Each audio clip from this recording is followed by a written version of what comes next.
अगर आप भी चाहते हैं डमरू म्यूजिक का ऑडियो वीडियो सबसे पहले आप तक पहुंचे तो लाल कलर के बटन दबा के चैनल को सब्सक्राइब करें और साथ में बेल आइकन को दरवाजा खोला तो तने जी कहला रोज रोज लोग दारू पी के आवता हमरा के तुम करता नहीं जी। चुप हमरा बाप में पियादा ने दर बाबू गाया तो हे जी सब हाथ सब बेटी पिए गई चली जाए दी सूत रहे चली चली नहीं सुतेंगे। हे जी कहला ना करता चली आज हट जाए दी सूत रहे चल नहीं सुतेंगे। अरे तोरे माई के देख लीजिए अगर हमरा माई के गाड़ी दे हम ना तो छोड़ने रखल वो कराही में घर का लोगनी को बैठा दे ठीक बा बुझे कि ना का बोल रे तने फिर से बोला दे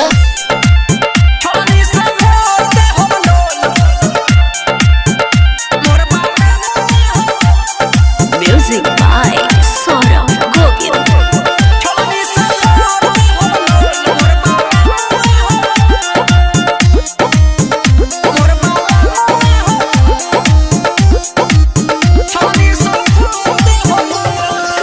माही के गाड़ी चौथी देवा तू बोल तो सजना हो। माही के गाड़ी चौथी देवा तू बोल तो बलमुआ हो तो सजना हो।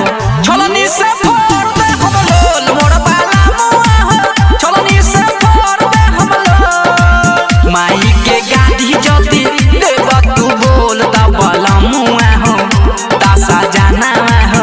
छोलनी से फोड़ दे हम लोल मोर बाला मुआ हो। छोलनी से फोड़ दे हम लोल।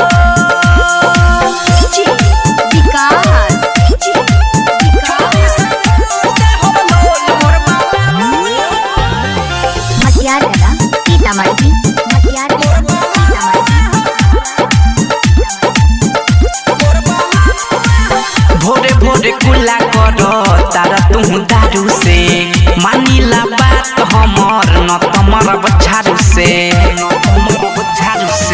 भोरे भोरे कुला करो तारा तू दारू से मानिला बात हमर न तमर बछारू से दिने प दिन तू बनेला कठोर मोर बाला मुआ हो मोर सजना हो।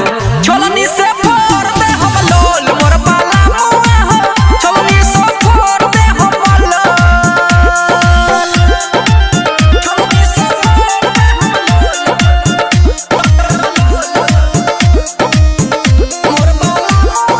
Sahars Recording Studio, Bhutahi Chowk.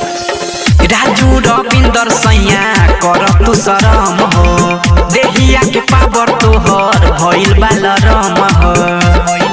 ए दादा राजू रविंदर सैया कर तू शरम हो देहिया के पावर तोहर भइल बालरम हो। दीपक तिजोरी तो के